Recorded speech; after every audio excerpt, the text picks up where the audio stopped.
Good morning. कल क्या class में क्या कराया था कल मैंने आर्कटिक सर्किल पर कितने देश हैं, ट्रॉपिक ऑफ कैंसर पर कितने देश हैं, 0 डिग्री इक्वेटर पर कितने देश हैं, आपके ट्रॉपिक ऑफ कैप्रिकॉर्न पर कितने हैं और अंटार्कटिक सर्किल पर कितने देश हैं, वो सब कर दिया आप लोगों ने। ठीक है, तो आज हम मैप की तरफ आ रहे हैं। पहला लिख लेते हैं कि कॉन्टिनेंट कौन कौन से हैं, कितने कॉन्टिनेंट हैं, एरिया वाइज लिखेंगे हम उसको। ठीक है, कि बड़ा कॉन्टिनेंट कौन सा है, उसके बाद कौन सा है, उसके बाद कौन सा है। तो पता है वैसे कितने कॉन्टिनेंट है, कितने, और उनका सही क्रम क्या है, एरिया वाइज क्या है। तो सबसे नंबर 1 पे लिखिए जो कॉन्टिनेंट है टोटल वो कितने, 7 है। सबसे पहले एशिया है, एशिया, एशिया छोटा ही रखो उसको, एशिया सबसे बड़ा एशिया है, यहां पे दिख रहा होगा आपको। दूसरे नंबर पे आपने अफ्रीका लिखना है, अफ्रीका ऑब्लिक करके लिखना, डार्क कॉन्टिनेंट, अंध महाद्वीप भी बोलते हैं इसको, डार्क कॉन्टिनेंट ऑब्लिक अंध महाद्वीप। तीसरे नंबर पे लिखना आपने नॉर्थ अमेरिका, तीसरे नंबर पे नॉर्थ अमेरिका। चौथे नंबर पे साउथ अमेरिका, साउथ अमेरिका को लैटिन अमेरिका भी कहा जाता है, लैटिन अमेरिका, हिंदी में बोलते हैं लातिन अमेरिका। पांचवें नंबर पे लिखना आपने अंटार्कटिका, अंटार्कटिका इसको व्हाइट कॉन्टिनेंट भी बोलते हैं, अंटार्कटिका को व्हाइट कॉन्टिनेंट कहा जाता है। इसको विज्ञान के लिए समर्पित महाद्वीप भी कहा जाता है। इस महाद्वीप पर आबादी नहीं है, अंटार्कटिका में लोग नहीं रहते हैं, सिर्फ कौन लोग जाते हैं, वैज्ञानिक जाते हैं। कौन जाते हैं, वैज्ञानिक जाते हैं। तो अंटार्कटिका विज्ञान के लिए समर्पित महाद्वीप। उसके बाद आता है आपका यूरोप, यूरोप, और उसके बाद आता है ऑस्ट्रेलिया, ऑस्ट्रेलिया। क्लियर हो गया। एक क्वेश्चन है आपके लिए, वो आपके लिए होमवर्क है। जब हम बोलते हैं कि सबसे छोटा महाद्वीप कौन सा है, तो आंसर होता है ऑस्ट्रेलिया। क्या होता है, ऑस्ट्रेलिया। अब अगर हम ग्लोब पर देखें तो यहां पर एक आइलैंड दिखता है। जब हम बोलते हैं सबसे बड़ा आइलैंड कौन सा है, तो ग्रीनलैंड। सबसे बड़ा आइलैंड कौन सा है, ग्रीनलैंड।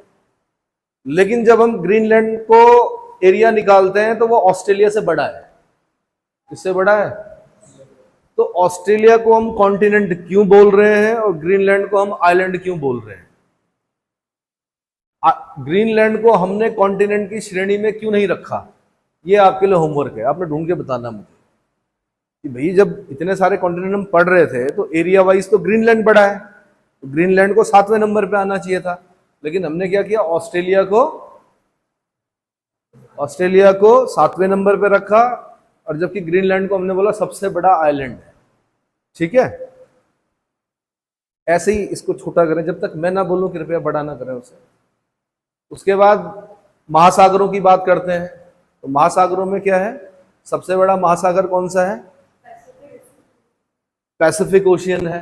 पैसिफिक इधर और इधर, मीन्स पृथ्वी गोल है, तो क्योंकि अब मैप में नहीं दिखा सकते हम, तो थोड़ा उधर दिखाते हैं, थोड़ा इधर दिखाते हैं। तो सबसे बड़ा ओशियन कौन सा है, पैसिफिक ओशियन है। दूसरे नंबर पे कौन सा है, दूसरे नंबर पे कौन सा ओशियन है, कितने हैं ओशियन, अच्छा ये बता दीजिए मुझे। महासागर जिन्हें बोलते हैं, कितने हैं, कितने महासागर है।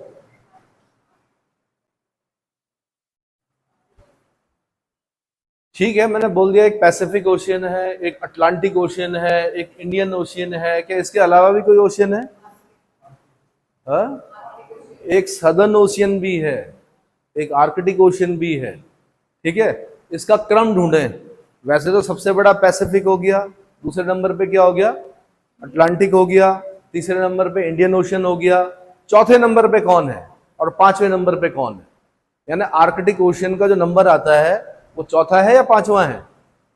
Area wise ocean.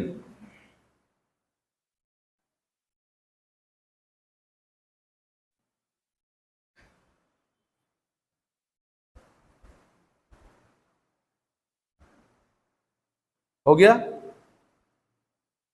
देखिए, बताने को मैं बता दूं सब कुछ, लेकिन जब आपको ये भी सिखाना है कि मोबाइल के अंदर क्या है ज्ञान प्राप्त करने के लिए। मैंने कल कहा था ना कि अब किसी पीपल के वृक्ष के नीचे बैठने की आवश्यकता नहीं है महात्मा बुद्ध की तरह।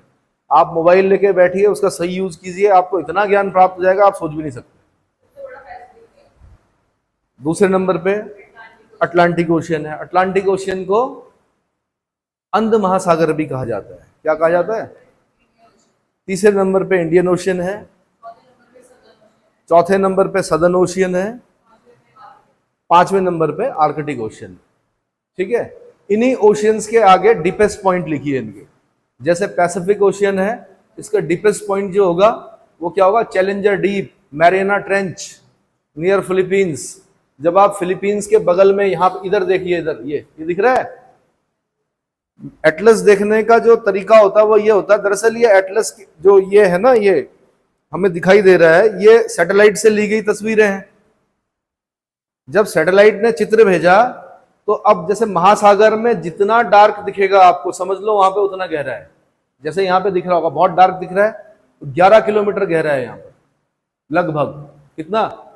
अप्रोक्सीमेट 11 किलोमीटर गहरा है। यानी आप अगर 8,848 मीटर ऊंचे माउंट एवरेस्ट को भी यहाँ पर डालेंगे, उसका मलबा, मतलब उसको अगर डालने की कोशिश, वो भी डूब जाएगा। तो पैसिफिक ओशन का डीपेस्ट पॉइंट क्या हो गया? Mariana trench. और मैरियाना ट्रेंच में भी जो लास्ट पॉइंट होगा वो क्या होगा? Challenger deep. Mariana trench, challenger deep. ठीक है, साथ में अपने आप भी ढूंढते रहिए। देखिए, आपने अर्जुन बनना है। द्रोणाचार्य ने अपने पुत्र अश्वत्थामा को भी पढ़ाया, 100 कौरवों को भी पढ़ाया, जहां से पैसा मिल रहा था।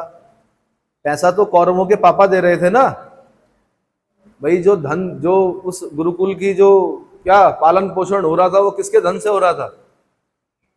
किसके धन से हो रहा था? भाई धृतराष्ट्र के धन से हो रहा था। साथ में पांडव भी पढ़ाए, सभी पढ़ाए, लेकिन सर्वश्रेष्ठ धनुर्धर कौन बना? अर्जुन बना। क्यों बना?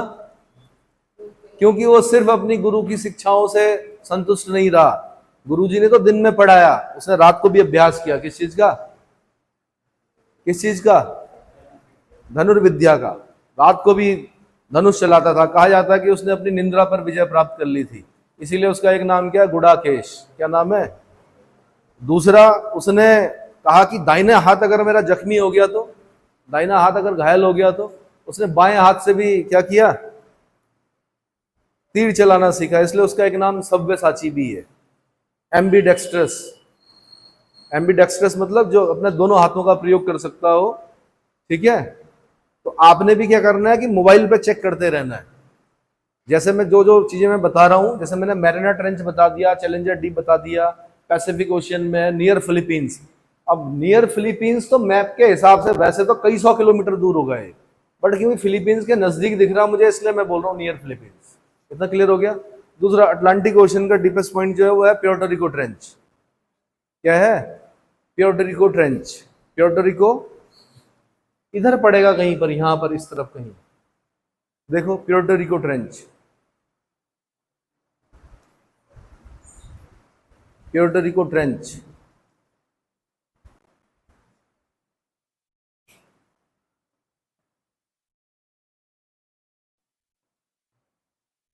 और प्योर्टो रिको ट्रेंच में भी वो जो डीपेस्ट पॉइंट है वहां का नाम क्या है? उसके अलावा क्या बोलते हैं उसको? ऐसे निकालिए, इंडियन ओशन का डीपेस्ट पॉइंट कौन सा है? Java trench.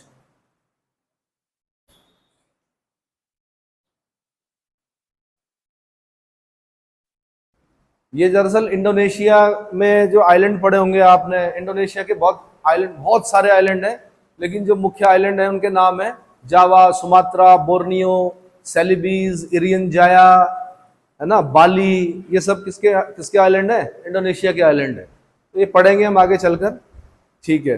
फिर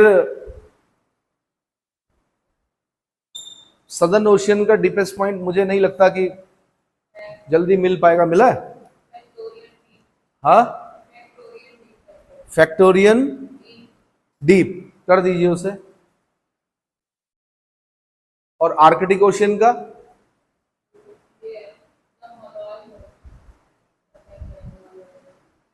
बिल्कुल ऑथेंटिक साइट्स पर देखना, ऑथेंटिक साइट्स जो होंगी उन्हें देखना।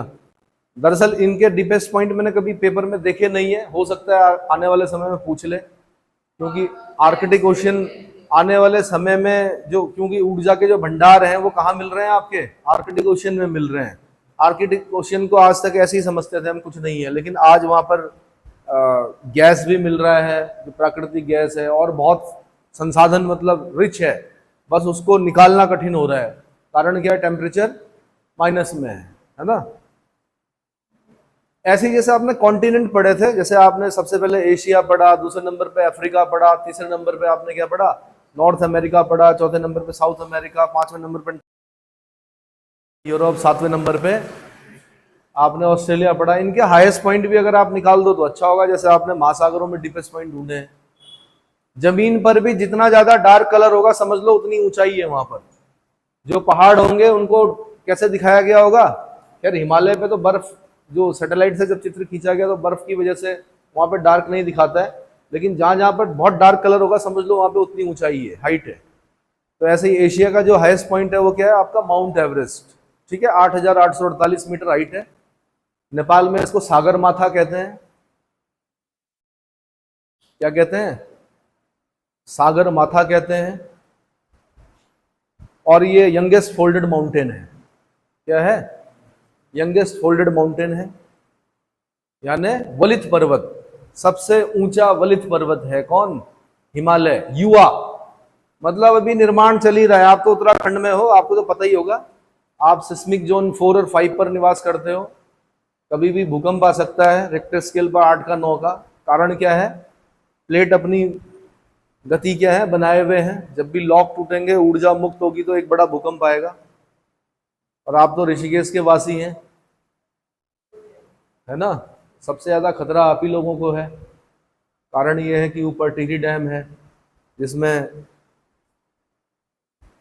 मतलब क्या बताऊं कितना पानी है ना। तो अगर कभी रिएक्टर स्केल पर 9 का भूकंप आता है तो खतरा है, पर रिएक्टर स्केल पर जो 9 का भूकंप आता है तो फिर बचता कोई नहीं है।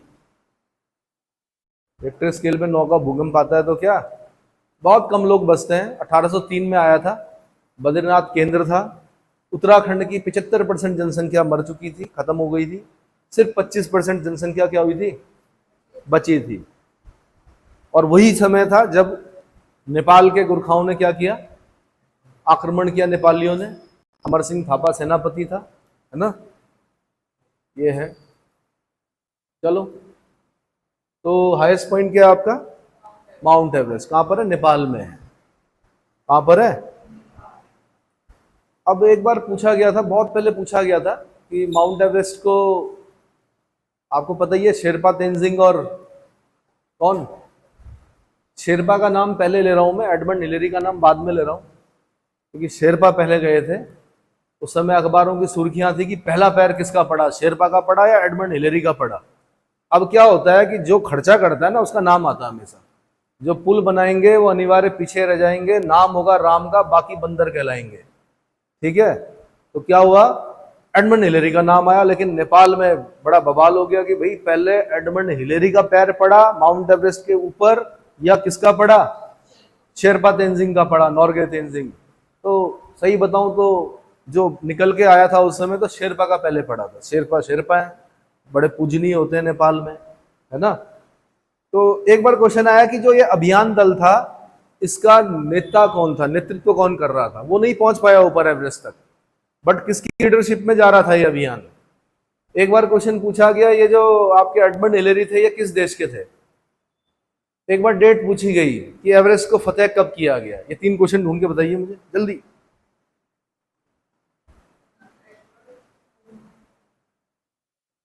एडमंड हिलेरी किस देश के थे?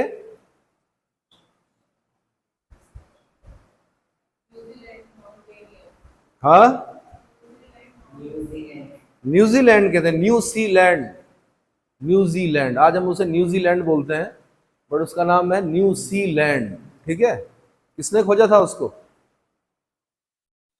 किसने खोजा था? अबेल तस्मान ने खोजा था उसको। किसने खोजा था? इसीलिए आपको ऑस्ट्रेलिया के नीचे एक तस्मानिया दिखता है, उन्हीं के नाम पर, अबेल तस्मान। कैप्टन कुक, ये ऐसे नेविगेटर थे, मतलब ऐसे लोग थे जो समुद्र में ढूंढते रहते थे कौन सी जमीन मिलेगी, कहाँ उपनिवेश बनाया जाए। 29 मई 1953 को, ये डेट लिख दीजिए। माउंट एवरेस्ट को देखिए, जब एक पॉइंट आता है ना, उसके पीछे खूब सारे पॉइंट आते हैं, मल्टी डायमेंशनल। मतलब आपका जो जीएस होना चाहिए वो कैसा होना चाहिए कि ये भी पूछ सकता है, ये भी पूछ सकता है। वैसे यूपीएससी इतने हल्के क्वेश्चन नहीं पूछती है, बट आपको मैं स्टार्ट करा रहा हूं कि कहां तक जाना पड़ता है, कहां तक सोचना पड़ता है। ठीक है, तो एडमंड हिलेरी न्यूजीलैंड के थे, और 29 मई 1953 को इन्होंने क्या किया? एवरेस्ट फतेह किया। ऐसी एक हमारी उत्तराखंड की वीरांगना थी, बड़ी बहादुर महिला थी, जिनका नाम क्या था? बचेंद्री पाल। उनकी डेट उत्तराखंड पीसीएस में पूछते हैं कि उन्होंने एवरेस्ट कब फतेह किया। बचेंद्री पाल ने एवरेस्ट कब फतेह किया?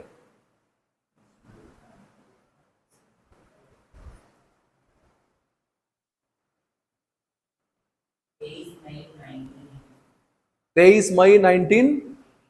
हाँ, तो इसको याद ऐसे करते थे हम, दो तीन जनवरी फरवरी मार्च अप्रैल मई, 2 3 5, यानी 23 मई 1984। और 84 को इस तरह से याद करते हैं कि जो इंदिरा गांधी की हत्या हुई थी वो 84 में हुई थी। 84 को वैसे भी बेस ईयर मान के चलते हैं हम लोग। अगर कोई डेट याद करनी, 84 से इतने साल पहले हुआ, 84 के इतने साल बाद हुआ। ठीक है, तो ठीक है, 23 मई 1984 को। दूसरा क्वेश्चन क्या पूछा था मैंने? किसकी लीडरशिप में? तो कर्नल हंट, एक कॉलोनल थे जिन्हें हिंदी में कर्नल कहा जाता है।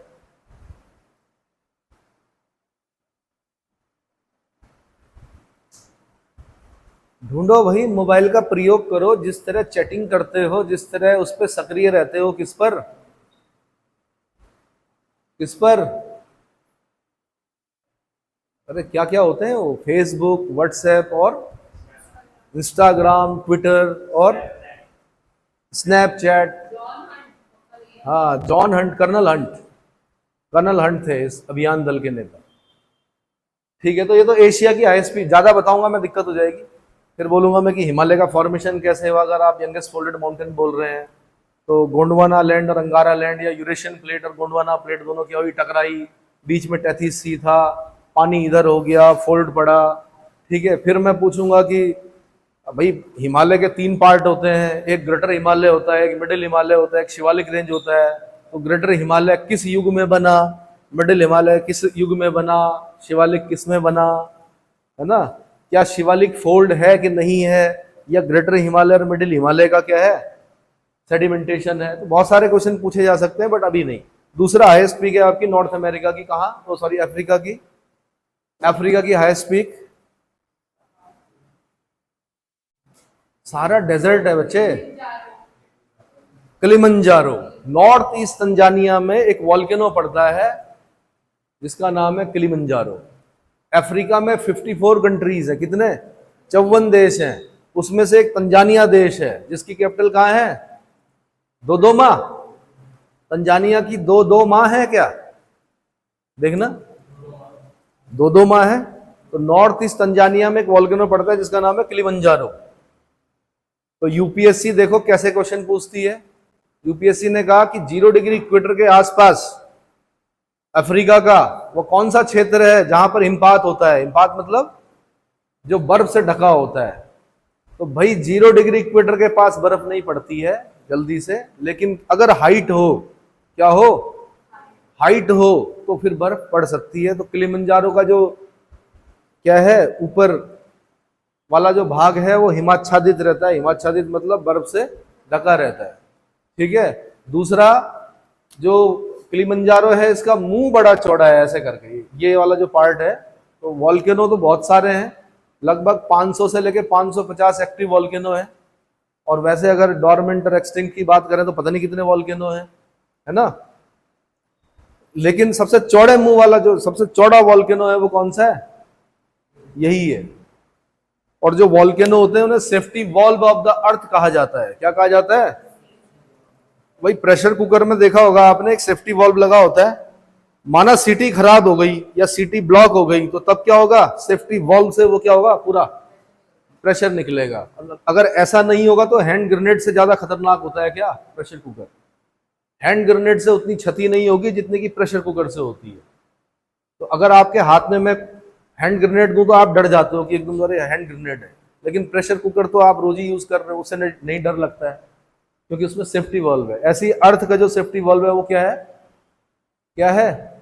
वॉल्केनो को बोलते हैं। अगर ये इनसे बार बार लावा मैग्मा ना निकले तो फिर पृथ्वी एक ही दिन होगा टुकड़ा, फिर चांद पे दिखोगे कि अब शामपुर वाले, रायवाला वाले और आईडीपीएल वाले कहां पर हैं? उनका नया घर, क्योंकि ब्लास्ट में क्या हो गया, वो वहां पहुंच गए कि, और वहां से अब विक्रमशिला बहुत दूर हो रहा है, इसलिए नहीं आ पा रहे है ना। मजाक कर रहा हूं। कुछ लोग तो हंसते भी नहीं, उनका सेंस ऑफ ह्यूमर खत्म हो चुका है पढ़ाई के दौरान। हंस भी लिया करो भाई, हंसना भी जरूरी है, ठीक है। इसका मतलब आपके ब्रेन में जो सेरोटोनिन और डोपामिन है वो कम होता जा रहा है, और उसका कारण क्या है? तनाव, टेंशन। कर्म नहीं कर रहे हैं उतना जितना तनाव ले रहे हैं। क्या होगा जी, नौकरी कैसे लगेगी, विवाह कैसे होगा, ये सब चीजें सब फालतू है। जगत मिथ्या ब्रह्म सत्य। चलो जी, उसके बाद ये इसका हाईएस्ट का आपने किलिमंजारो बता दिया मुझे। नॉर्थ अमेरिका का बताइए।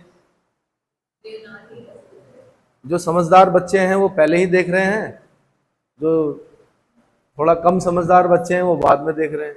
हाँ जी, हाँ,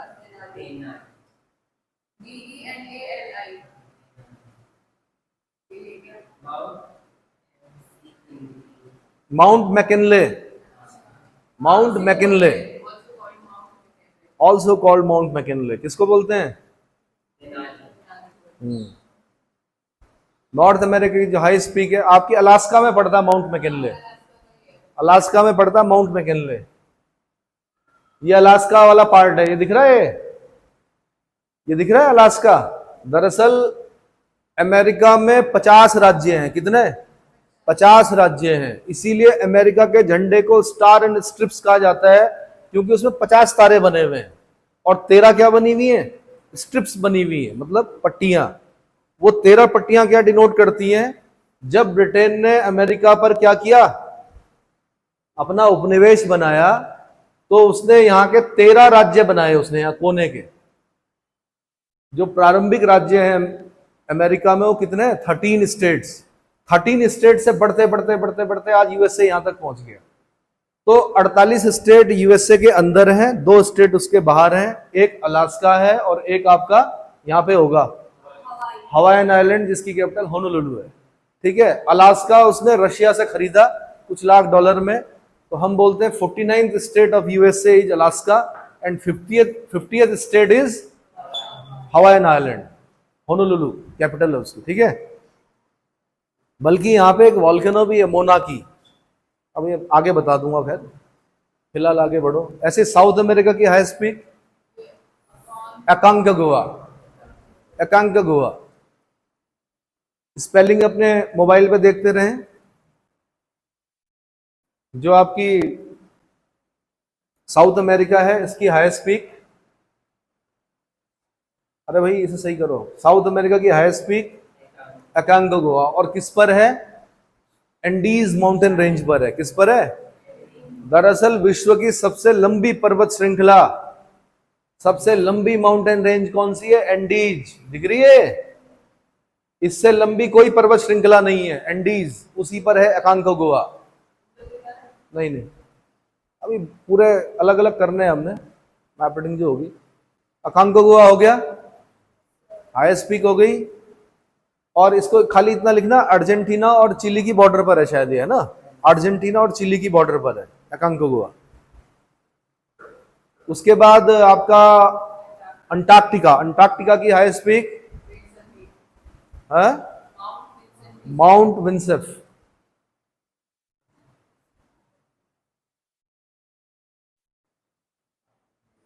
उसके बाद यूरोप की हाईएस्ट पीक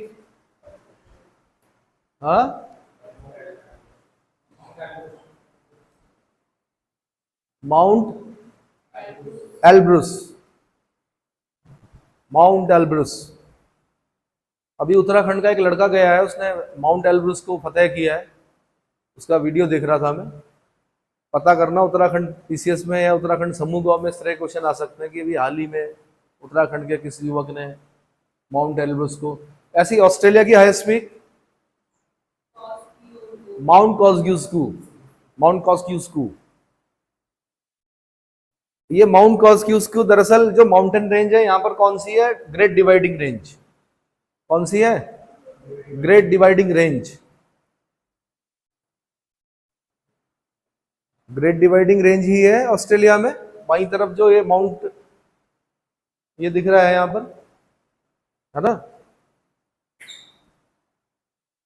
एक बार मैं राफ्टिंग कैंप में गया तो बाइकर्स आते हैं, कम से कम 100 के आसपास बाइकों में आते हैं, बुलेट, बड़ी पता नहीं कौन कौन सी गाड़ियां होती हैं, हार्ले डेविसन कौन सी होती है वो, और बड़ी बड़ी गाड़ियों में आते हैं। फिर बारबेक्यू लगाते हैं, वो बिल्कुल वही जंगल वाला स्टाइल जिसे बोलते हैं। तो ऑस्ट्रेलिया के थे वो लोग, उनके साथ हम लोग भी बैठे। तो मैंने उनसे यही पूछा कि आपका जो हाईएस्ट पीक है माउंट कॉस्ग्यूस्कू वो 2000 समथिंग मीटर है, और आप जब हिमालय पर ट्रेवल कर रहे हो तो आपको कैसा लग रहा है। उन्होंने कहा भाई हम सोचते थे कि माउंट कॉस्ग्यूस्कू बहुत ऊंचा है, यहाँ आके पता चल रहा है हमारा माउंट कॉस्ग्यूस्कू तो कुछ भी नहीं है, उससे ऊंचे तो हमारे रानी पोखरी के पहाड़ है, या ये जो सामने हमारा कौन सा मणिकूट पर्वत है वो है। तो वो उसी को समझते हैं Mount Kosciuszko highest peak of Australia, है ना। वहाँ पर ज़्यादा हाइट नहीं है। तो ऑस्ट्रेलिया एक ऐसा कॉन्टिनेंट है जहाँ बर्फ नहीं पड़ती है। क्या नहीं पड़ती है, क्योंकि हाइट है ही नहीं, 2000 मैक्सिमम हाइट है, 2000 समथिंग। तो जब हाइट नहीं होगी तो क्या क्या होगा, बर्फ नहीं पड़ेगी वहां पर, समझ में आया। और वो दूसरी चीज ये है कि ट्रॉपिक ऑफ कैप्रिकॉन गुजर रहा है उसके बगल से। ट्रॉपिक ऑफ कैप्रिकॉन के आसपास वाला जो क्षेत्र होगा वो ऐसे ही होगा जैसे हमारे यहाँ हो रहा है। हम ट्रॉपिक ऑफ कैंसर से ऊपर हैं, देख लो क्या पसीना आ रहा है, समझ में आ रहा है। तो ऑस्ट्रेलिया में भी लगभग लगभग वैसी जलवायु होगी। तो ये हो गया, तो सभी के हो गए। अब लिखिए आइलैंड्स का क्रम। सबसे बड़ा आइलैंड मैं बता देता हूं, ग्रीनलैंड है। यूपीएससी ने क्वेश्चन पूछा कौन सा, ये जो ग्रीनलैंड है ये नॉर्थ अमेरिका का पार्ट लगता है पर है नहीं। ऐसा लगता है जैसे नॉर्थ अमेरिका के देशों का या यूएसए या कनाडा का भाग होगा, लेकिन है नहीं। ये ग्रीनलैंड है, ये अलग है, और इस पर यूरोपीय देश डेनमार्क का कब्जा है, मतलब डेनमार्क का भाग है ये। किसका, डेनमार्क सुना है, क्या कैपिटल है डेनमार्क की, कोपेनहेगन। तो डेनमार्क का पार्ट है कौन, ग्रीनलैंड। इसकी कैपिटल नुक ऑब्लिक गॉडथेब है, नुक ऑब्लिक गॉडथेब।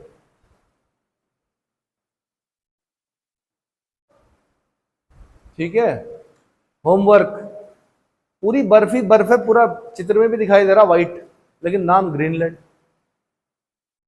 तो इसका नाम ग्रीनलैंड क्यों है ये बताना है आपने मेरे को। ऐसी कौन सी रॉक पाई जाती है बर्फ के नीचे जो हरे कलर की रॉक है जिसकी वजह से इसका नाम ग्रीनलैंड है। ठीक है। एस्किमोज रहते हैं, एस्किमो समझते हैं। यूपीएससी ने क्वेश्चन पूछा कि एस्किमो किस प्रजाति के होते हैं। पहले पूछती थी वो, बहुत पहले, 25-30 साल पहले, 40 साल पहले, की एस्किमो के घरों को क्या कहा जाता है, इग्लू। एस्किमो की बोट को क्या कहा जाता है, क्या एस्किमो के भाले को क्या कहा जाता है, हार्पुन, कुछ ऐसा ऐसा कहा जाता है। ठीक है। एस्किमो जो क्या बोलते हैं, स्लेज, जो गाड़ी जो कुत्ते खींचते हैं जिसको, स्लेज। उसने ये नहीं पूछा, उसने ये पूछा कि एस्किमो किस प्रजाति के होते हैं। मंगोलॉइड प्रजाति के होते हैं, मंगोलॉइड प्रजाति के होते हैं। और इनके अंदर एक बहुत बड़ी विशेषता पाई जाती है, ये खाद्य मतलब खाने का संग्रह करते हैं। ये इन्हें पता है कि अब एक टाइम ऐसा आएगा जब माइनस से भी बहुत आगे माइनस में टेम्परेचर चला जाएगा, तो फिर कैसे पालेंगे? तो एक तो भोजन संग्रह करते हैं, सील का शिकार करते हैं। अब तो खैर उनके पास आधुनिक उपकरण आ गए, अब तो बाइक भी है, सब कुछ है उनके पास। बाइक मतलब ये वाली नहीं, बर्फ की अलग होती है, स्लेज बाइक होती है। तो इनके अंदर जो सबसे बड़ा व्यक्ति होता है, जब उसको लगता है कि अब भोजन की क्या हो रही है, कमी हो रही है, तो वो आत्महत्या करता है। तो आत्महत्या करने का तरीका क्या है? चलता रहेगा वो बर्फ पर, ताकि मेरे नीचे वाले बच्चे क्या ना हो, मतलब मेरे से नीचे वाले जो हो भूखे ना रहे। ये प्रवृत्ति पाई जाती है। ये उनके यहाँ क्या है, ठीक है। चलो, तो ग्रीनलैंड सबसे बड़ा है। दूसरे नंबर पे यहाँ पे दिख रहा होगा आपको, ये दिख रहा है, एक देश है यहाँ पे पापुआ न्यू गिनी। आधा पार्ट इंडोनेशिया का है, आधा पार्ट पापुआ न्यू गिनी देश का है। तो इसमें देखो, इसका नाम होगा न्यू गिनी। तीसरे नंबर पे होगा बोर्नियो। अब देखो यहां से कैसे क्वेश्चन आते हैं। यहां पर महिलाएं होती हैं कुछ, इधर जो पापुआ न्यू गिनी वाला साइड बताया मैंने, तो जब पैदा होती है तो एक रिंग डाल दिया जाता है, फिर थोड़ा बड़ी होती है दूसरा रिंग, तीसरा रिंग, चौथा रिंग, पांचवा रिंग, ऐसे करते करते जहां मेरा सिर खत्म हो रहा है वहां तक उनकी गर्दन होती है। उसके बाद उनका क्या होता है, अंदर एलर्जी होती है पूरी। बट क्या बोलते हैं उनको, रिवाज, प्रथा, कि महिलाओं की सुंदरता उनकी गर्दन से होगी, जिसकी गर्दन जितनी लंबी होगी। तो मतलब जब मैंने पहली बार फोटो देखा तो मेरी तबीयत खराब हुई देख के, क्योंकि फांसी के बाद होती है ऐसी गर्दन लंबी, और उनकी गर्दन जिंदा रहते हुए थी, क्योंकि बचपन से क्या रिंग बढ़ाते गए हो, और 20-20 रिंग तक लगाते हैं वो, 20-20 रिंग, समझ सकते हो। और मेरे ख्याल से पीतल के होते हैं, धनाढ्य जो होते होंगे वो शायद, मुझे लगता है कि गोल्ड का पहन पाते होंगे, पर पीतल के रिंग होते हैं तो एलर्जी भी होती है अंदर, ठीक है। चलो, ऐसी बोर्नियो से क्वेश्चन पूछा उन्होंने कि ऐसा कौन सा आइलैंड है साउथ ईस्ट एशिया में जिसमें 3 देश हैं। तो एक ब्रुनई हो गया, इसमें एक देश, छोटा सा देश है ब्रुनई, ठीक है। इकोनॉमी ठीक ठाक है, तेल निकलता है। बंदरसरी बेगावन कैपिटल है उसकी। थोड़ा सा पार्ट उसमें मलेशिया का है और बाकी पार्ट इंडोनेशिया का है। तो यानी एक ही आइलैंड पर 3 देश हैं। कौन कौन से? कौन कौन से? एक है ब्रुनई, जिसकी कैपिटल बंदरसरी बेगावन है, थोड़ा भाग किसका, मलेशिया का, और बाकी भाग इंडोनेशिया का। ऐसे ही यहां से क्वेश्चन पूछ लेता है। ये आपको सुमात्रा दिख रहा होगा, सुमात्रा के बीच में से एक स्ट्रेट है यहाँ पर, स्ट्रेट ऑफ मलक्का, जो कि व्यापारिक दृष्टि से बहुत ही, समुद्री व्यापार जो होता है, स्ट्रेट ऑफ मलक्का से होकर सारे जहाज जाते हैं, सिंगापुर में रुकते हैं। और सिंगापुर इसीलिए इतना क्या है, देश विदेश की करेंसी जो आती है वो कहां पर आती है, सिंगापुर में। जब देश पूरे विदेशों, जो करेंसी है वो भी जा रही है, साथ में हर जहाज जा रहा है, ठीक है, तो वहां पर क्या है, पूर्ण नगरीकरण बोल सकते हैं। यानी सिंगापुर अपने आप में क्या है, पूर्ण नगरीकृत देश है। यानी गांव की संख्या, गांव है ही नहीं दरअसल, सब नगर बन चुके हैं वहां पर। इतना क्या हो गया, ठीक है जी। ऐसे ही ये मेडागास्कर, मतलब मैं यूपीएससी की सोच बता रहा हूं, आपने तो खाली देखा मेडागास्कर, किसका पार्ट है जी, अफ्रीका का पार्ट है। कौन जाती, ट्रॉपिक ऑफ कैप्रिकॉर्न इसके उसमें से होकर जारी होती है। इसकी कैपिटल क्या है, अंटानानारिवो, अंटानानारिवो कैपिटल होगी इसकी, यही है। मोदी जी गए थे यहाँ पे दाल लेने के लिए, दालें होती हैं अच्छी, दाल समझते हो, हाँ, पल्स। तो इसका नाम जो है मालागासी भी है, मेडागास्कर का नाम, ठीक है। और इसमें से जो क्वेश्चन पूछा उन्होंने कहा कौन सा, 4 द्वीप दिए उन्होंने, 4 आइलैंड दिए। उन्होंने कहा कौन से आइलैंड बोलते हैं जो चारों तरफ से पानी से घिरा हो, उसको आइलैंड बोलते हैं, ठीक है। और पेनिनसुला बोलते हैं कि जो 3 तरफ से पानी से घिरा हो, प्रायद्वीप जिसको हिंदी में बोलते हैं हम। उन्होंने कहा कौन सा महासागरीय द्वीप नहीं है। अब भाई सबका माथा ठनक गया, क्योंकि सब महासागर में थे। ये महासागर में है, इंडियन ओशन में है। कोई यहाँ पे माना फॉकलैंड आइलैंड दे दिया, ये महासागर में है, सारे ही महासागरों में थे। तो दरअसल क्योंकि अगर आपको डेफिनेशन नहीं पता कि महासागरीय द्वीप किसे कहते हैं, तो तब आप नहीं कर सकते। तो आंसर उसका मालागासी था कि ये महासागरीय द्वीप नहीं है, क्योंकि महासागरीय द्वीप हमेशा महासागर के तल के उन्मज्जन यानी उठने या किसी भूभाग के निमज्जन से महासागरीय द्वीप का निर्माण होता है। उन्मज्जन और निमज्जन दो शब्द हैं हिंदी के। उन्मज्जन मतलब कोई जमीन, मतलब सागर का तला है वो उठ गया, पानी से बाहर आ गया, उसको क्या बोलेंगे हम? महासागरीय द्वीप बोलेंगे। या फिर कोई लैंड है, एक बड़ी सी लैंड है, उसका बीच वाला पार्ट क्या हो गया? धंस गया, अब ये बेचारा पानी में रह गया। जैसे यूके है आपका, ये पानी में रह गया, तो ये भी क्या होगा? महासागरीय द्वीप होगा। लेकिन ये महासागरीय द्वीप नहीं है, क्योंकि ये इसका टुकड़ा है, ये इसका अलग हुआ है इससे। ये उन्मज्जन और निमज्जन से नहीं बना, ये क्या हुआ? अफ्रीका से अलग हुआ है। इसको अगर यहाँ पे सेट करेंगे तो हो जाएगा, ये फिट हो जाएगा। जिगसॉ फिट, जिगसॉ फिट सिद्धांत होता है ना एक, कि अगर हम सारे कॉन्टिनेंट को क्या करेंगे? मिलाएंगे तो एक क्या बन जाएगा? एक भूभाग बन जाएगा। और फिर तब पता चलता है कि भैया ये जितने भी हमें कॉन्टिनेंट दिख रहे हैं ये ऐसे थोड़े थे पहले, ये तो सारे के सारे नीचे थे। इनको तो पेंजिया नाम दिया। जो जोग्राफर है, महान जोग्राफर, उन्होंने कहा ये पेंजिया है और ये पूरा महासागर पेंथालासा है। क्या है? पूरे पूरा ऊपर पानी पानी था, उसको पेंथालासा दिया, फिर ड्रिफ्ट हुआ, फिर बहुत सारी थ्योरीज हैं, वो आगे पढ़ेंगे हम। ठीक है, तो मेडागास्कर समझ में आ गया। ऐसे ही ये अभी अफ्रीका कॉन्टिनेंट फट रहा है। ग्रेट रिफ्ट वैली सुना होगा आपने, सबसे जो महान दरार घाटी, भ्रंश घाटी है, वो अफ्रीका में है। ये दिख रहा है यहाँ पे, ये जो इथियोपियन हाईलैंड है, हाईलैंड बोलते हैं ऊंचा भाग। इथियोपिया जो देश है वो कैसा है? पहाड़ी, पहाड़ी भाग है। तो यहां से लेके शुरू हो जाता है, वो दरार पड़ी हुई है यहाँ पर। इतनी लंबी दरार है कि आप जब ये इनमें पानी भरा हुआ है, जैसे लेक मालावी हो गया, लेक न्यासा हो गया, है ना, आपकी विक्टोरिया हो गया, इन सब में पानी भरा हुआ। और ये लंबी लंबी है, ये कम से कम हजार किलोमीटर लंबी क्या है? लेक्स है। लेकिन इनकी चौड़ाई कम है, क्योंकि दरार अभी उतनी चौड़ी हो गई है पर अभी उतनी नहीं हुई जितनी लंबाई है। तो कहा जाता है कि ये महाद्वीप भी क्या हो रहा है, कुछ समय बाद, मिलियंस आफ्टर मिलियंस और बिलियंस ईयर्स, आप लोग और हम लोग नहीं देख पाएंगे, लेकिन आने वाली, अगर मनुष्य जिंदा रहा और इसी तरह हपड़ तपड़ नहीं करता रहा, अगर जीवित रहा, अगर परमाणु बमों का प्रयोग नहीं किया, तो आने वाली पीढ़ी हो सकता है कि इसको अलग देखेगी। इसको, इस वाले पार्ट को, ये टुकड़ा अलग होगा अभी अफ्रीका से। इतना क्लियर हो गया? ठीक है। और जब मैंने हल्का सा बता ही दिया आपको, तो ये भी बता देता हूं कि पैसिफिक ओशन जो है ना, वो छोटा हो रहा है, मतलब सिकुड़ रहा है। क्या हो रहा है? सिकुड़ रहा है। और जबकि अटलांटिक ओशन क्या हो रहा है? फैल रहा है। अब क्यों फैल रहा हो, प्लेट टेक्टोनिक्स में पढ़ेंगे हम जब चैप्टर में जा रहे होंगे। मैं हल्का फुल्का इंट्रोड्यूस इसलिए करा रहा हूँ, ये मुझे भी पता है कि अभी समझ में नहीं आ रहा होगा प्लेट टेक्टोनिक्स क्या हो गया जी, कौन थे ये।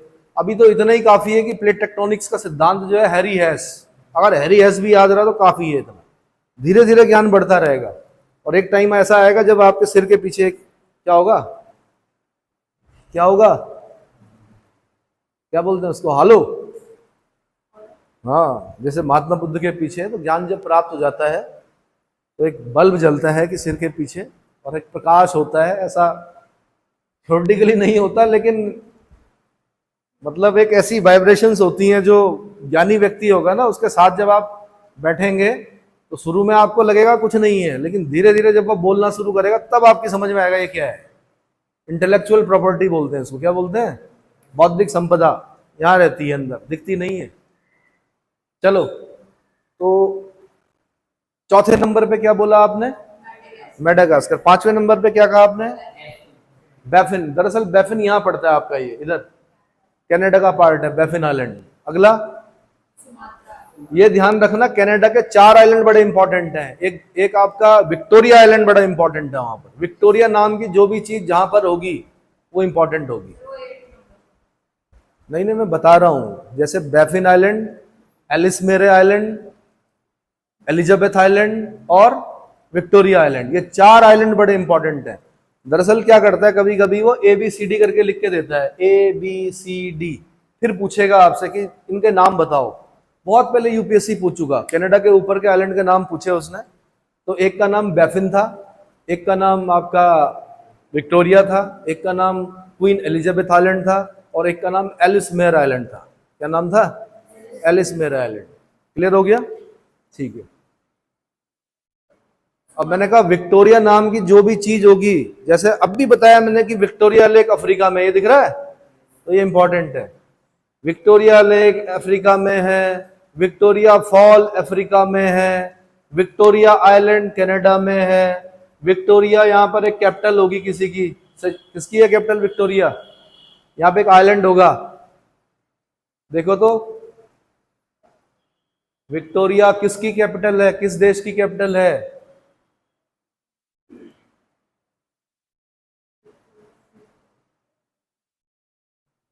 किसकी कैपिटल है?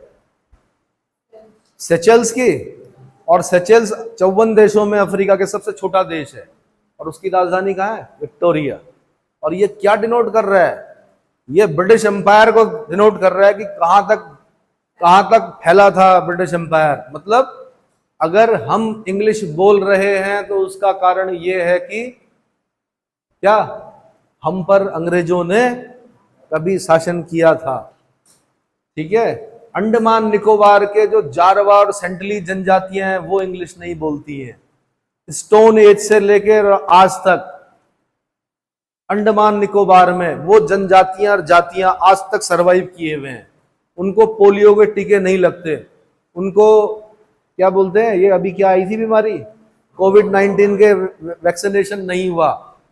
ठीक है। वो आज भी जंगलों में ही है, पहले भी जंगलों में थे, उन पर कोई अधिकार नहीं कर पाया। आज भी वो आदिवासी है, बल्कि आप जाओगे तो हो सकता है हत्या कर दें आपकी। सुप्रीम कोर्ट के साफ साफ गाइडलाइंस हैं कि कोई भी उस आदिवासी क्षेत्र में नहीं जाएगा। ठीक है। क्यों? क्योंकि वो स्टोन एज से अब तक क्या कर रखे हैं, अपने आप को क्या किए हुए हैं, बचाए हुए हैं। हम जाएंगे, एक छींक मारेंगे, महामारी फैल जाएगी उन्हें। हो सकता है कि हमारा इन्फ्लुएंजा उनको क्या कर दे, मार दे सबको। जैसे कि हवाई द्वीप पर जब कैप्टन कुक गए, कहां पर कैप्टन कुक गए, तो वहां के लोगों ने बड़ा स्वागत किया। कैप्टन जेम्स कुक जो थे, बड़ा स्वागत किया। ठीक है। क्योंकि उनकी आदिवासी परंपरा में यह था कि हमारा भगवान समुद्र से आएगा। कहां से आएगा? बड़े बड़े जहाजों में आएगा। बिल्कुल क्रॉस और बाइबल लेके जाते थे ये लोग। वहां गए, खूब आनंद किया, खाया पिया। वहां महामारी फैल गई। क्या हो गई? और किनकी वजह से फैली? कैप्टन जेम्स कुक की वजह से फैली। उसके बाद ये फिर वापस इन्होंने कहा यहां महामारी फैल गई, चलो भाई यहां से। ये जहाज में गए आगे तक, तब तक समुद्री तूफान आ गया। ये फिर वापस आए, कौन? हवाई द्वीप पर आ गए फिर दोबारा कैप्टन जेम्स कुक और उनका जो भी जत्था था। आदिवासियों की समझ में आ गया ये भगवान नहीं हो सकते, क्योंकि ये समुद्र के तूफान से डर कर क्या हुए हैं, वापस आए, उनकी हत्या कर दी सबकी। समझ में आया? तो आदिवासी क्षेत्रों में जब कभी जाएं, पहले तो न जाएं, और जब कभी जाएं तो कृपया दूर रहें, मास्क लगाकर जाएं, और बिल्कुल, समझ में आया? क्योंकि उनकी इम्यूनिटी हम पे पता नहीं कौन कौन से रोग हैं, हम पर पता नहीं क्या क्या है, उन पर नहीं है। ऐसे ही उत्तराखंड में एक राजी जनजाति निवास करती है, जो केसर व्यापार करती है। उनको जो चाहिए होगा वो बना के, लकड़ी का सामान बना के लाती है, रात को कहाँ छोड़ देती है, सड़क पर। उन्हें कोई चीज चाहिए होगी, माना कोई चीज चाहिए होगी तो उसका एक टुकड़ा लगा देंगे। जैसे कपड़ा चाहिए तो कपड़े का एक टुकड़ा लगा देंगी और अपने आप चले जाएंगे। तो जो लालाजी लोग होंगे वहां के, तो वो क्या करेंगे, वो उस लकड़ी के सामान, जैसे कोई बना रखा होगा उन्होंने, लकड़ी का अच्छी चीजें बनाते हैं, उसको लेके जाएंगे और उनके सामान को क्या कर देंगे, वहां पर रख देंगे। फिर वो रात को आएंगे, फिर वो उठा के, सामने नहीं आते हैं लोग, राजी जनजाति। ठीक है। और वो धीरे धीरे क्या हो रहे हैं, उनकी संख्या कम होती जा रही है। अब तो खैर मेरे ख्याल से शिक्षित भी हो गए हैं कुछ राजी। ठीक है। तो कास्ट कला में निपुण होते हैं कि राजी, उत्तराखंड की जो राजी जनजाति है। चलो जी, और क्या? और उसके बाद कौन सा आइलैंड है? होन्शु। होन्शु जो है वो जापान का आइलैंड है। 4 आइलैंड है जापान में, Honshu, Hokkaido, Kyushu, Shikoku. 4 island कौन से हैं? होन्शु, होकाइडो, क्यूशु और शिकोकू। चारों को मैंने जो क्रम बताया वो एरिया वाइज बताया। होन्शु, होकाइडो, क्यूशु, शिकोकू, ये जापान के आइलैंड है। जापान का पुराना नाम निप्पन है, जिसका मतलब उगते हुए सूरज का देश है। एक बार बहुत पहले किसी पेपर में देखा था मैंने, देखो मैं जो आपको बता रहा हूँ ना 25 साल के अनुभव से बता रहा हूँ। जब मैं क्वेश्चन बताता हूँ आपको तो मैंने 25 सालों के जो क्वेश्चन होंगे वो दिमाग में है कि ये ऐसे आया था। एक बार पूछा और किस देश का नाम उगते हुए सूरज का देश है? ठीक है, जापान का नाम है निप्पन, उगते हुए सूरज का देश। लेकिन और कौन सा देश है जिसका नाम उगते हुए सूरज का देश है? तो आंसर इज खुरासान। किसको बोलते हैं खुरासान? अरे खुरासान नहीं पता? अफगानिस्तान, देखना उसी को है खुरासान। क्या खुरासान का शाब्दिक अर्थ उगते हुए सूरज का देश है? देखो आज तो आप बड़े भाग्यशाली हो, आपके पास मोबाइल है, हमारे पास सिर्फ किताबें थी, हमने किताबों से पढ़ा है भाई। आज जो प्रश्न आ गया उसका उत्तर कई बार 6 महीने बाद मिलता था पलटते हुए, अच्छा इसका आंसर ये था। आप तो भाग्यशाली हो, तुरंत देखा, अच्छा सारा आ गया।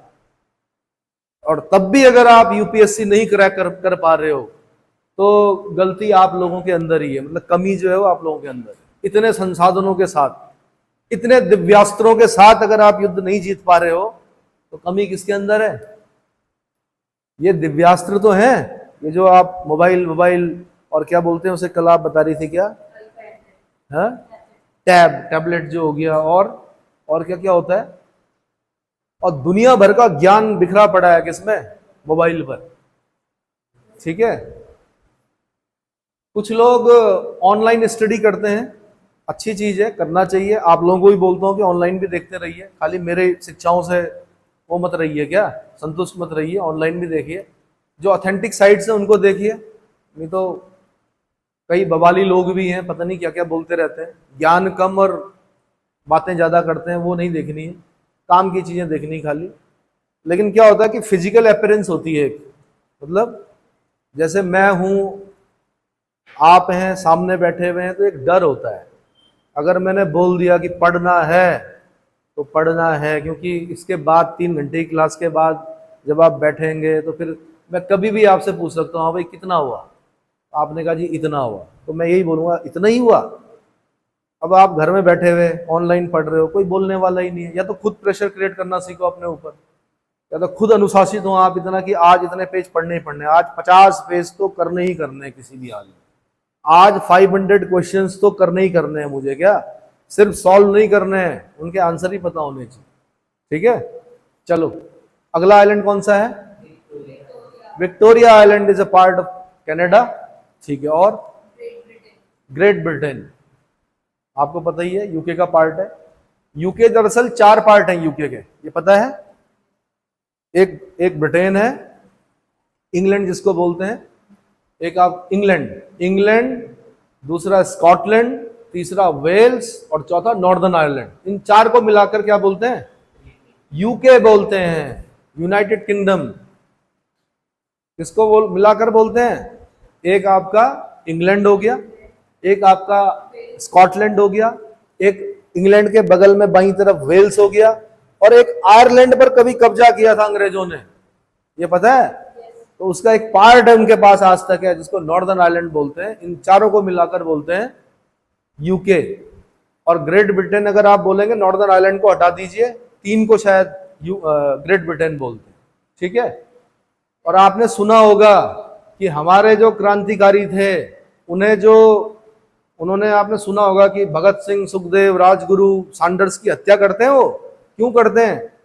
कहां से सीखा उन्होंने आयरलैंड वालों से सीखा। आयरिश जो लोग थे, दोनों एक जैसे थे शकल सूरत, इंग्लैंड वाले भी और आयरिश दोनों गोरे थे, मतलब गोरे समझते हो, सफेद चमड़ी। ठीक है, लेकिन इंग्लैंड वालों ने आयरलैंड पर कब्जा कर दिया। अब आयरलैंड वालों ने एक पैटर्न निकाला कि इनके बड़े अधिकारियों की हत्या करो, इनके अंदर डर पैदा करो, ताकि ये क्या कर दें, भाग जाए यहां से।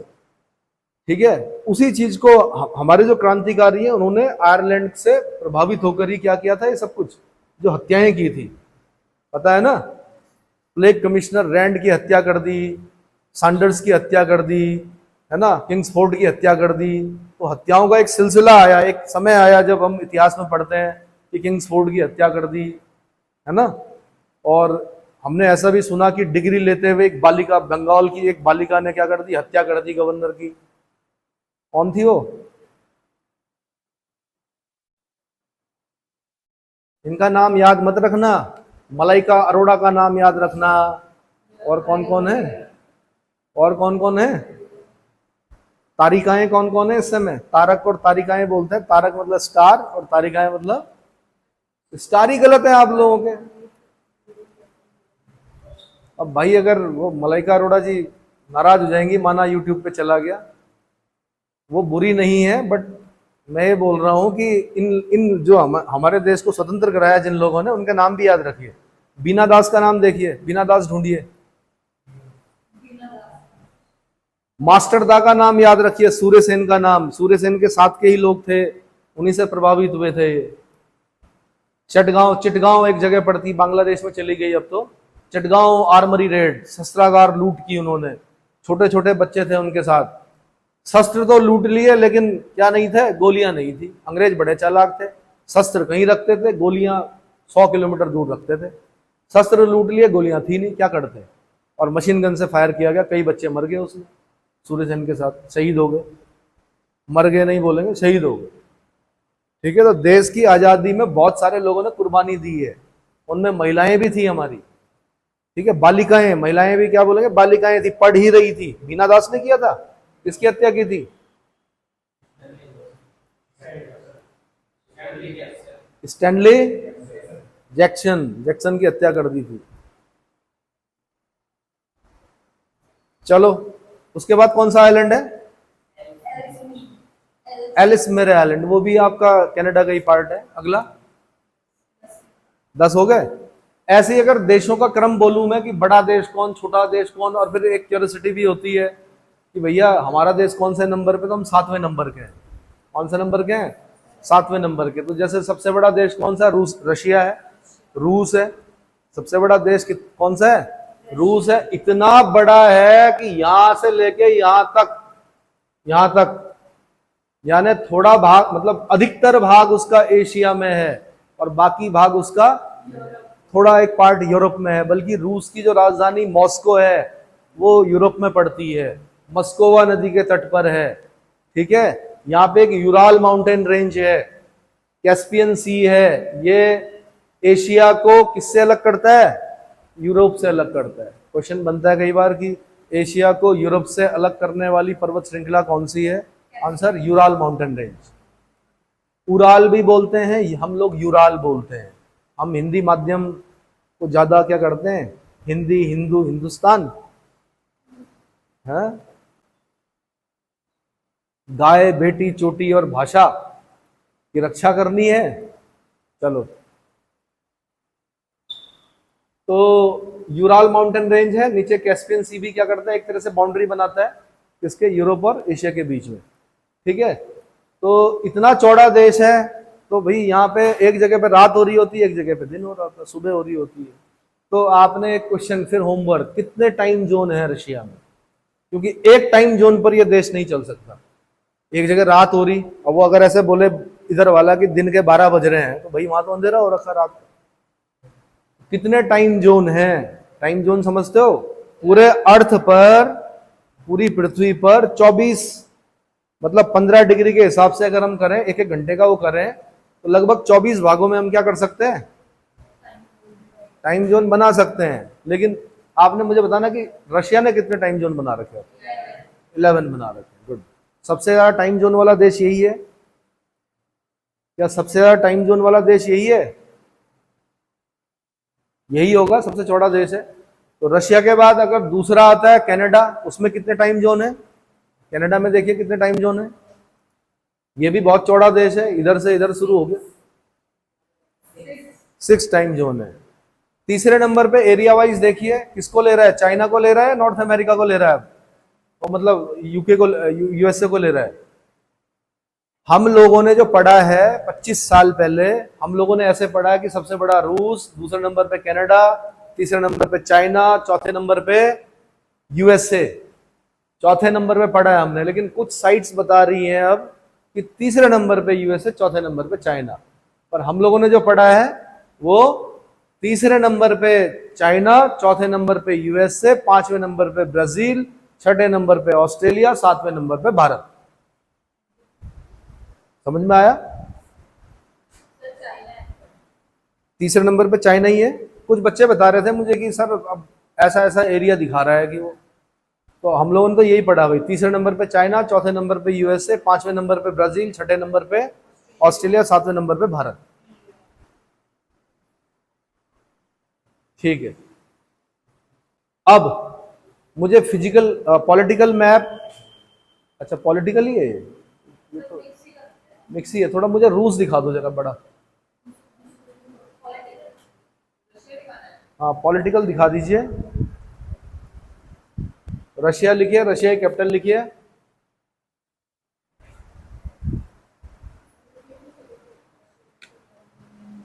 बड़ा करके दीजिए। अब देखिए ऐसे बनाइएगा, देखिए देखिए रूस ऐसा है ना, लगभग ऐसे करके ऐसे। मुझे रूस को टच करने वाले जितने भी देश हैं, और एक चीज और याद रखना कि रूस यहीं पे खत्म नहीं होता है, रूस के कई टुकड़े हुए। मिखाइल गोर्बाचेव राष्ट्रपति थे, उस समय रूस के क्या हुए, कई देश, मतलब उसके कई भाग टूटकर अलग देश बन गए। ठीक है, जिनको हम क्या बोलते हैं, Commonwealth independent state, CIS countries बोलते हैं। तो आपने मुझे एक तो सन बताना है कि रूस, देखिए जब वर्ल्ड वॉर सेकंड खत्म हुआ तो उसके बाद दो महाशक्तियां थी, कौन कौन सी, अमेरिका और रूस। ठीक है, अब क्या हुआ, कोई लड़ाई नहीं हुई लेकिन कोल्ड वॉर चलता रहा, और एक दिन क्या हुआ, यानी इनके जो जासूस थे वो अमेरिका में और अमेरिका के जासूस इधर, और एक दूसरे को तोड़ने का प्रयास कर रहे थे लोग। लास्ट में अमेरिका सफल हुआ। ठीक है, अब मेरे पे हमला ना हो, गई अमेरिका वाले हमला करें कि ऐसा बोल रहा है, बट ये सच्चाई है। और रूस के कई भाग क्या हो गए, अलग हो गए। ठीक है, रूस के खंड खंड हो गए। उसमें एक पार्ट यूक्रेन भी था, जिसका रूस को बहुत दुख हुआ, क्योंकि यूक्रेन जो प्राकृतिक संसाधनों से समृद्ध पार्ट था, मतलब कोयला हो गया, बहुत सारी चीजें, पेट्रोलियम हो गया, बहुत सारे जो संसाधन थे वो कहाँ थे, यूक्रेन में थे। तो आपने एक तो मुझे बताना सन, राष्ट्रपति मैंने बता दिया मिखाइल गोर्बाचेव, 1991 में डिसइंटीग्रेशन बोलते हैं। कितने देश अलग हुए थे, शायद की कोई गुंजाइश नहीं होती यूपीएससी में।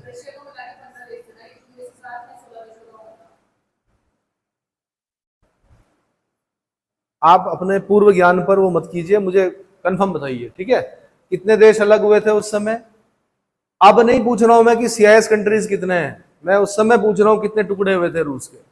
ठीक है,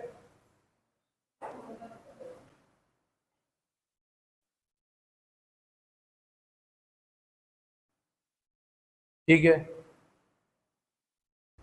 उनके नाम लिखने हैं, आपने मुझे बताना है कौन कौन से नाम है।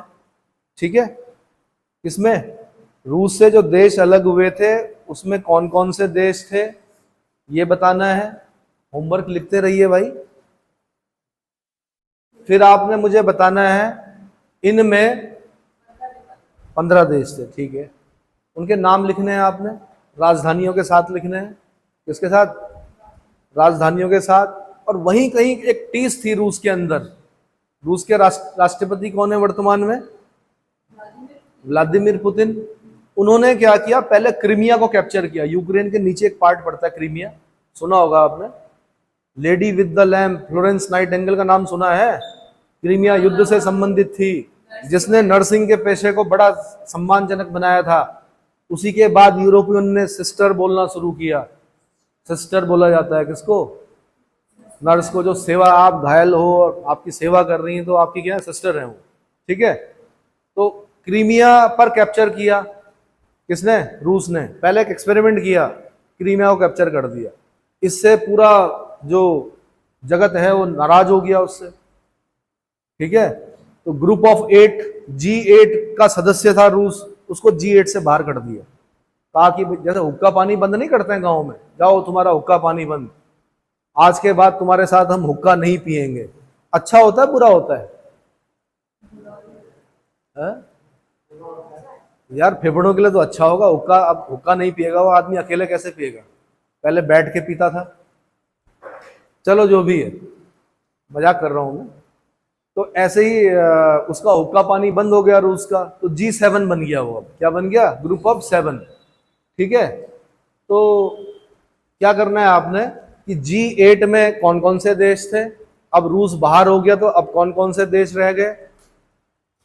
मैं आपको मेहनत करना सिखा रहा हूं, बताने को मैं बता दूं अभी सारा राजधानियों के साथ, पर आप क्या करोगे फिर?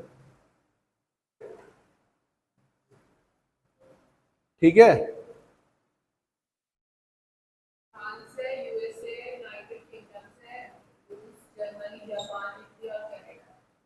हाँ बिल्कुल। अब उसके बाद रूस ने क्या किया? यूक्रेन पर। अब रूस को लगा कि यूक्रेन को ऐसे ही कर लूंगा, बट यूरोप के लोग हैं वो, कहाँ के हैं? उनके अंदर अपने देश के प्रति क्या है? हमारे यहाँ तो ये है कि हाँ हमारे सिपाही लड़ रहे हैं, और सिपाही की शहादतों को भी हम क्या करते हैं, जैसी आता है वैसी उसको देखना पसंद नहीं कर रही नई जनरेशन। एक आदमी ने अपनी जान दे दी देश के लिए, उसके पहले तो उसके अंतिम संस्कार, अंतिम जो यात्रा होती है उसमें जाओ, और कम से कम मोबाइल पर तो उसके लिए संवेदनाएं प्रकट करो। अब नॉर्मल सी बात हो गई हिंदुस्तानियों के लिए, कोई दिक्कत नहीं कि ये तो होता रहता है। तो ये भाव नहीं आना चाहिए कभी। सेना का सम्मान करना सीखिए, जब तक सेना का सम्मान करेंगे तभी तक आप क्या है, सही है। ठीक है, सेना को सम्मान दीजिए, मतलब कुल मिला के ये। तो वहां तो पकड़ा जाता है फिर, हाँ भाई क्या उम्र है, 16 साल, चलो भाई फौज में लड़ना पड़ेगा।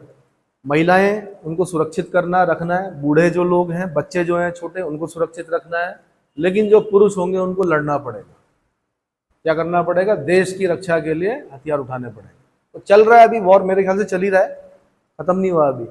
इतना बड़ा देश देखो रूस, और यूक्रेन क्या है, छोटा सा, लेकिन क्या कर दिया।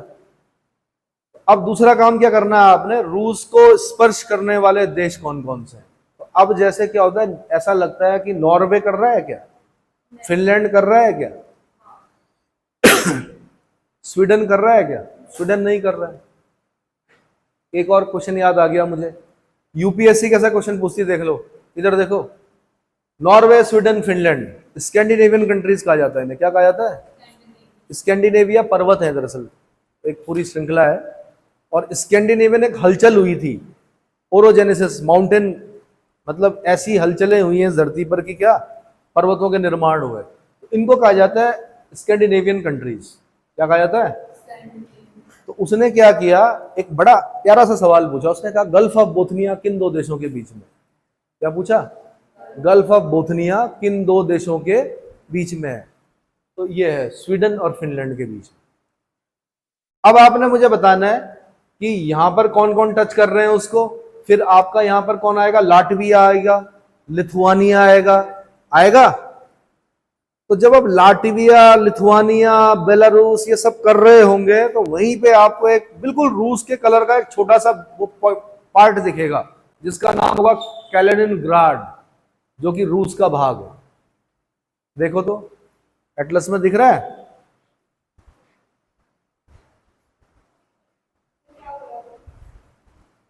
बड़े में दिखेगा, वाली के यूरोप में कैलिनिनग्राड, बस। तो वो रूस का ही भाग है। रूस को भाई अपने समुद्री पोतों को उतारने के लिए कोई ना कोई जगह तो चाहिए थी ना, तो कैलिनिनग्राड पर उसी का कब्जा है रूस का। तो ऐसे ही आपने मुझे बताना है कि कौन कौन से देश हैं, कौन कौन से देश टच कर रहे हैं। कैलिनिन हाँ, रूस का ही पार्ट है, बट उस क्षेत्र का नाम कैलिनिनग्राड है। ऐसे ही एक बार देखो, जब हम कर रहे हैं ना तो हल्का हल्का बता रहा हूं मैं आपको। जैसे उसने पूछ लिया कि सबसे बड़ा लैंडलॉक कंट्री इस क्षेत्र का कौन सा है, लैंडलॉक कंट्री, तो कजाकिस्तान को बोला। अब अधिकतर लोगों ने कहा यार वो तो कैस्पियन सी को टच कर रहा है। तो कैस्पियन सी लेक है, सी नहीं है, भले ही सागर से भी बड़ा है, बहुत बड़ा है ना, लेकिन उसको फिर भी लैंडलॉक माना जाता कजाकिस्तान को। कजाकिस्तान बहुत बड़ा देश है, रूस का ही पार्ट था, कजाक लोग रहते थे यहाँ पर, रहते हैं। तो ये वाला पार्ट जो है लैंडलॉक कंट्री पूछा इधर का। ऐसे ही आपने क्या करना है, मुझे बताना है कि साउथ एशिया में कौन कौन से देश हैं, साउथ ईस्ट एशिया में कौन कौन से देश हैं। बनाओ, लिस्ट बनाओ। अब बना के रख दो, तब एक साथ बताना मेरे को। साउथ एशिया में कौन कौन से देश हैं? अब सुनो जो क्वेश्चन पूछ रहा हूं मैं। साउथ एशिया में कौन कौन से देश हैं? साउथ ईस्ट एशिया में कौन कौन से देश हैं? है ना। नॉर्थ एशिया में कौन कौन से देश हैं? मध्य एशिया में कौन कौन से देश हैं? मिडिल नहीं बोलते हम कई बार, मध्य एशियाई देश, दक्षिण एशियाई देश। एशिया में है Cambodia, Laos, Burma, Thailand, Vietnam और मलेशिया। कई बार क्या होता है, नंबर पूछता है, क्या करता है कि साउथ ईस्ट एशिया में कितने देश हैं, तो टोटल कितने हो गए? कितने हो गए? अरे भाई कितने हुए?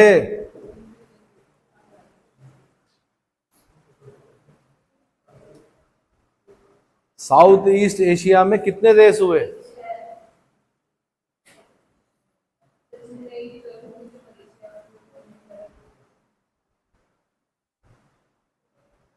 साउथ एशिया में कितने देश हुए? मध्य एशिया में कितने देश आए? मोबाइल कहाँ है? इंडोनेशिया 12 है। बिना मोबाइल के काम नहीं चलेगा। वही टैब लेके आना ना, तो गलत। ये तो नहीं 12 जो आ रहे हैं इंडोनेशिया के पास। तो आज का काम यही है। मुझे लगता है वीडियो बहुत लंबी हो गई है, हैं? तो सेकंड पार्ट बना के कर देंगे उसको, क्यों? क्योंकि ये अभी ढूंढेंगे, होमवर्क करेंगे, फिर जब मैं बताना शुरू करूंगा फिर स्टार्ट कर देंगे। ठीक है, कट कर।